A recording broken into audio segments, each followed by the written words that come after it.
И така, обещах ви да бъдем по-делови, 30 минути. Ще започна с една история, която ми се случи наскоро, заедно с екипа на Greenpeace България и журналисти от цял свят. Посетихме Нидерландия, където за първи път лично аз се запознах с една реална енергийна общност. За мое щастие, това беше една от най-старите. Създадена преди 16 години в един от кварталите, или по-точно предградията на Амстердам. Тази общност се нарича Термобело и е един от първите топлинни кооперативи в Европа. Извадил съм малко факти. 60 души се включват първоначално като членове, всеки дава по 250 евро, за да изкупят от общината стара газова топлофикация. Днес кооперативът отоплява 30 домове, 2 училища, една офис сграда и най-ценното, използвайки вода от локалната водоснабдителна система и високо ефективна термопомпа, която произвежда 5 пъти повече топлина от единица електричество. След инвестиция през 2022 година, зависимостта от газ пада до едва 1%, което спасява общността от резкия ценови шок по време на газовата криза. Знаете, че днес използването на всичко друго, освен подобна енергийна система, каквато един колектив може да направи, е свързано с геополитически проблеми. Война, Русия, Украйна, газ, маз, това всичко го живеем. Така че за първи път видях как едни хора средна и подсредна класа успяват да пестят страшно много всяко домакинство, именно участвайки, провиждайки в тази тогава, преди 16 години, рискова и пилотна система за енергиен колектив. Тези хора успяват днес всяко домакинство да спести много евро, благодарение на прозорливостта на хората, които създават този колектив. В Нидерландия има много, в Европа също има, в България са по-малко, но са много важни. Пилотно Габрова общината, но до мен са представители на една много близка до Пловдив община, Раковски. И тук е времето да поздравя заместник-кмета на община Раковски, госпожа Татяна Бокова, и главният инженер на общината, Светлана Шопова, както и Илян Гечков, който е човек, който разбира повече от мен, със сигурност. Енергийни продукти, Кер Токи Пауър е компанията. Искам с вас да започнем така. Всеки да сподели първо общината, кое наложи и как започнахте вкратце този експеримент. Защото това е експеримент, за който ще стане въпрос, все още недобре регулиран на държавно ниво. Ще говорим и за тези рискове и за какво още трябва да се направи, за да се промени чисто тази държавна регулация, за да бъдем по-свободни в създаването на подобни енергийни кооперативи. Благодаря ви. Здравейте от мен. Искам, за да разберете защо тръгнахме по тази пътека за създаване на енергийни общности, малко информация за нашата община, която е една средна община, намираща се на 20 км от Пловдив. Една община, която преди 10 години се славиш с това, че в нея има само 2 сезона, прашен и кален. Една община, която беше с доста зле ползваща инфраструктура. Само около 30% от улиците в града бяха асфалтирани. Всичко останало беше тъмно, кално, мрачно. 10 години по-късно смея с радост да оповестя, че нашия град вече е на 95% асфалтиран. Как го постигнахме? С нашия амбициозен кмет и неговия екип. Ние с госпожа Шопова сме част от този екип. Първото и единственото предприятие, което е регистрирано в Камарата на строителите и което може като общинско предприятие има право да асфалтира със съответните категории общински пътища, това е предприятието в община Раковски. Благодарение на това предприятие и икономиите, които постигаме с него, ние успяхме да достигнем от 30 на 95% асфалтирана инфраструктура в града. По същата причина ние искаме да тръгнем и по пътя създаване на енергийни общности. Вече стартираме 2 такива.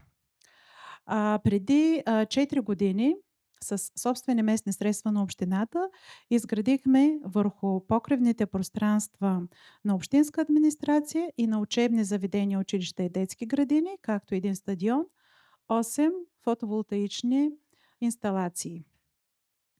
Тогава не бяхме толкова добре ориентирани и ги изградихме, с цел продажба на енергия, с цел впоследствие възстановяване на инвестицията и печалба. Впоследствие преценихме, че това не е чак толкова добре икономически изгодно за нас. Защо тръгнахме да създаваме общностите? Защото търсим икономическият ефект, социалния, екологичния и донякъде и образователния, за да покажем и на подрастващите в какви посоки трябва да вървят те и техните семейства. Създавайки енергийната общност, една от енергийните общности, ние сключихме споразумение с всички второстепенни разпоредители, училища и детски градини, на чиито покривни пространства имаме такива инсталации, за да може да се възползва както общинска администрация да ползва от произведената енергия, така и училищата и детските градини. Смятаме, че образователните институции, да, те имат държавни субсидии, могат да си позволят да се отопляват на газ. Имаме образователни институции с дизел, все още имаме на дървета. Просто всички тези елементи, за да запазим и природата, ние трябва да обмисляме как образователните институции да бъдат включени в едни такива енергийни общности. И средствата, които те успяват да спестят, може много по-добре да инвестират в други направления, които да бъдат от значение за обучаващите се наши деца. Другата общност, която ние създаваме, е в партньорство с една фирма, чужда фирма е, не е българска, но нейното производство е на територията на община Раковски. Те са изградили една голяма фотоволтаична централа. Впоследствие разбират, че не могат да изконсумират цялата произведена енергия. Потърсиха ни, за да може излишъка ние като община да го вземем за потребление, естествено на договорени по-ниски цени от пазарните в момента, за да може също икономическия ефект да има резултат за общината. Другото, което е много важно, всички тези, цялата тази икономия да помислим на кои институции за кои институции ние може да я ползваме. Искаме и за социални предприятия, и за пенсионерски клубове, за читалища, за общински сгради, за кметства да ползваме, за да може да пестят те от техният ресурс. В момента в града изграждаме една мултифункционална спортна зала с плувен басейн. Там също желаем да насочим част от енергията от енергийните общности, за да може да захрани. В последствие смятаме да създадем и една трета енергийна общност, за да може да присъединяваме и да включваме вече и физически лица. Не само общински обекти, не само фирми, но впоследствие да могат да влизат в общностите и физически лица. И тогава смятаме, че вече така целият кръг, всички ще бъдем обхванати от общността. Много е приятно, когато човек присъства на подобен тип форум и чуе колко красив, приветлив и добър град за живеене е Раковски.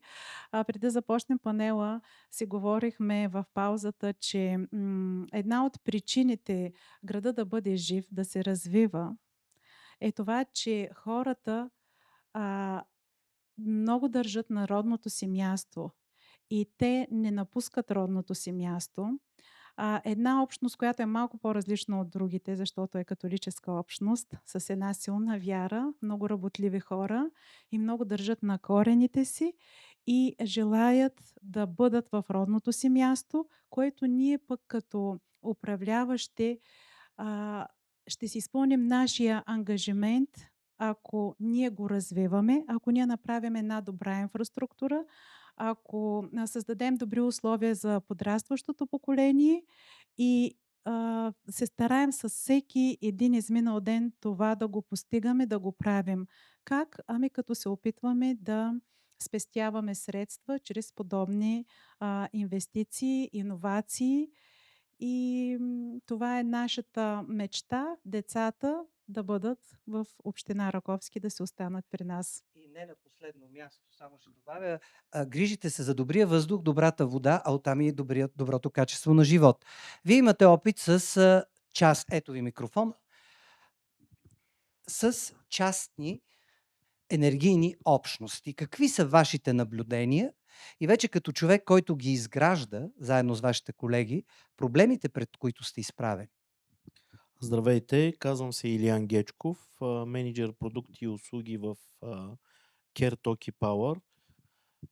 Ние сме компания, която е търговец на електроенергия, но с много силен фокус върху възобновяемите енергийни източници. Това ни даде възможност да добием значително разбиране по темата, по проблемите, които съществуват при производители, при клиенти.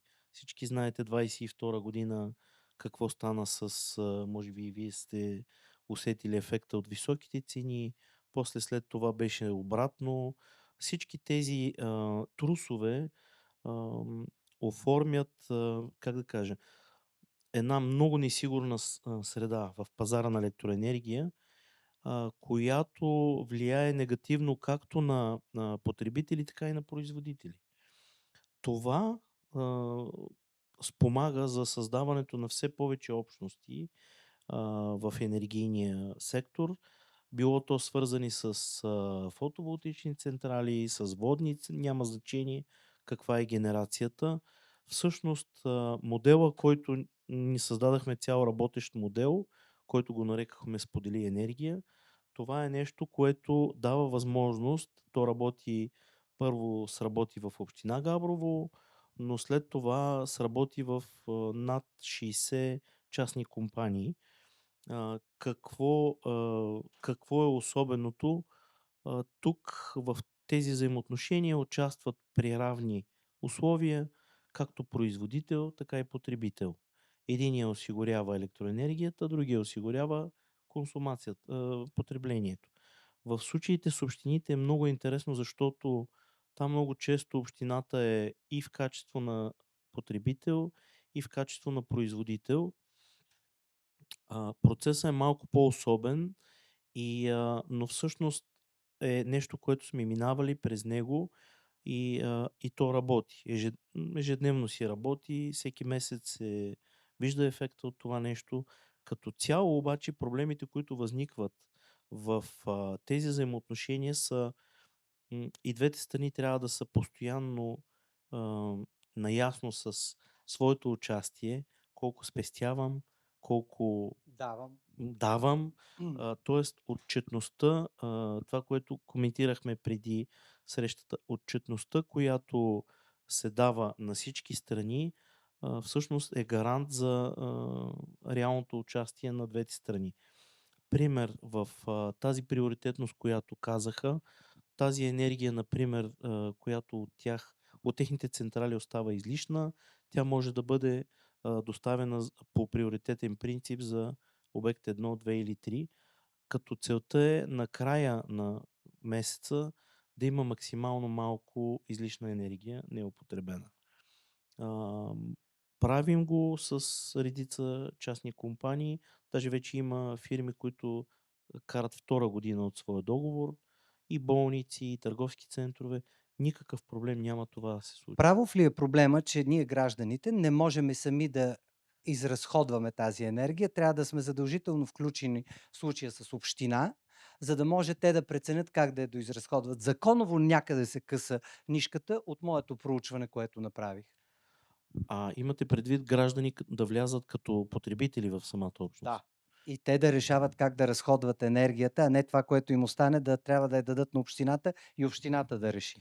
Сега, при битовите потребители има, според нормативната база, която действа в момента, те на практика не разполагат с техните търговски електромери, не са такива, които да дават точното почасово потребление.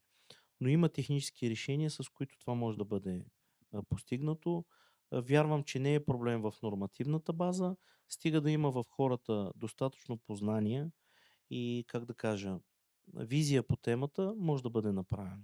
Но за разлика от Нидерландия, извинявайте, където аз като частно гражданин, примерно ние четиримата, решаваме да си направим нашите семейства енергийна общност. Ние отиваме и държавата ни дава страшно много грантове, защото доказваме, че това е една частна инициатива. В момента в България нормативно това не може да стане. Аз ако отида като частно лице, Може, има примери. Можете да регистрирате си самата общност. ама Ако банката няма ми даде пари. Трябва А да там има... дават много пари. Това е Можете- разликата. Да, Аз не искам да дам моите пари, аз искам да взема от банката пари. Тук има представители на банковия сектор. Тези кредити са много по-леки от това, примерно да си купа жилище. Връщат се и всъщност аз с парите на банката и с някакви грантове от държавата създавам една енергийна общност, заразявам съседите, тя става все по-голяма, защото виждаме ефективността и накрая всъщност държавата ме е подпомогнала аз да имам една високотехнологична система, която е и екологична. Абсолютно. Има чудесна база. Това, което казахте, например, всички блокове, които участваха в програмите по саниране, те са чудесен потребител, биха били чудесен потребител на такава услуга, но може да бъде направено, има и търговски смисъл да се направи. Наистина, вероятно е въпрос на време самите банки да изработят финансиране, продукт, който е удачен. Или държавата по някакъв Или начин да държавата. стимулира, да побутне банките, нека така елегантно да го кажа, да развържат кесите за подобни проекти. Да. На практика може да бъде реализирано, не е незаконно. Ние вярваме, че нормативната база е достатъчно на този етап добра. Може да бъде работимо, да. Инженер Шопова, към вас. Трябва да ви попитам сега, как гражданите се отнасят към подобно включване? При вас са предимно общински обектите, това са публични. Но има ли любопитство от страна на гражданите да се включат в една такава експериментално и възможно ли общината да създаде условия, една малка община, за една експериментална енергийна общност от, да кажем, 2 блокчета, 3 къщи, за да видим това как работи на практика в български условия или има законови пречки? Законови пречки. По-близко към вас. Законови пречки, може би, те са преодолими. Няма, но не е толкова популярно в България. Може би община Габрово, те имат такива частници, които са включени. Сега и община Бургас ми каза кмета Никол, община Витоша в София прави подобни опити с 2 блока. Да. При нас това ни е третата енергийна общност, която искаме да създадем, в която вече да има и частни инициативи, да се включат и може би тогава вече ще тръгнем в тази посока да популяризираме между населението на община Раковски самата как функционира енергийната общност, какви са ползите за тях и така по този начин може би ще привлечем хората да се включат. Ние на този етап като цяло, може би не споменахме, имаме 3 проекта на общината, които са самостоятелни с фотоволтаични централи и изцяло можем да кажем, че произведената електроенергия съхраняваме я в батерии. И така потреблението на тези 3 сгради, едното е училище, другите 2 сгради са кметства, стават така, да се каже, енергийно независими. Много по-малко. Имаме ли вече резултати? Какво спестихме? Какво спестяваме? Айде, това е процес. Какво спестяваме от една енергийна общност? Ако е почнала примерно 2022, говоря на Изус, 2025, толкова процента ние сме спестили нещо. за да изглежда, ето може би микрофона, за да изглежда по-ясно и по-убедително, защото това, което ме впечатли, особено в този централен втори квартал в Амстердам, е, че това става заразно. В началото хората са били скептични, защото не са знаели и не е въпрос на някаква пропаганда, а въпрос на съседът ти е доволен, виждаш, че той пести пари, ползва много повече от тебе топлинна енергия и си отоплява жилището, а пък пести пари, ти даваш повече и това става полека-лека заразно, но днес това много работи и за гражданското общество. Работата заедно, отговорността заедно, по това как се поддържат инсталации, как заедно се взимат решения, е и следваща стъпка към едно по-отговорно общество, най-вече за околната среда. По отношение на примера за спестяванията, имаме реален такъв пример от Пловдив. Търговски център много голям, който в момента е във втората си година на такъв договор. В първата година на този договор пазарните цени бяха по-високи, няма значение. Човека успя да спести около 9% от годишния си разход, което реши да го реинвестира в собствена инсталация по-малка. Нали, абстрахирайки се от мащаба, да, има измеримост, около 9% е при бизнес клиент. При битови и при... Нали, има разлика, но има смисъл в това цялото нещо, да. Обещах ви да бъдем кратки. Моля ви, да, давам. При нас при първоначални анализи, но все още нали, нямаме реални цифри, да, анализите. При едната енергийна общност, която ще споделяме с частната фирма, сме направили изчисление около 11%. Когато се ползваме втората енергийна общност, нашите вече изградени инсталации, около 20%. Даже и над 20. Между 25 и... да, да. В заключение ви предлагам всеки един от вас да каже в какво открива за себе си и като специалист в неговата сфера, и като човек, който отговаря за повече хора, и вие вече като човек, който конкретно сте включен в тази система, в какво откривате смисъл? Не пропагандния смисъл, а личният смисъл и смисъла за обществото в изграждането на повече енергийни колективи на територията на България. Аз лично виждам най-вече икономически ефект, защото моят голям ресор е бюджет и финанси в общината и за мен е икономическото положение и на общината и на гражданите цифрите говорят. Друго, което е много важно, това е наистина социалния и екологичния ефект и думичката общност. Наистина работата в общността, в екипа, споделените отговорности и споделените ползи, които ги виждаме на терен. Това за мен се заслужава. Тя колежката каза всичко. Чуем тук и човека, който ги прави неща. Аз мисля, че всъщност голямата полза за хората и то, освен финансовите и екологични, е вероятно и възможността да участват в процеса по позеленяване на всичко около нас. Самия факт, че можеш да направиш нещо реално, вярвам, че това е достатъчен стимул.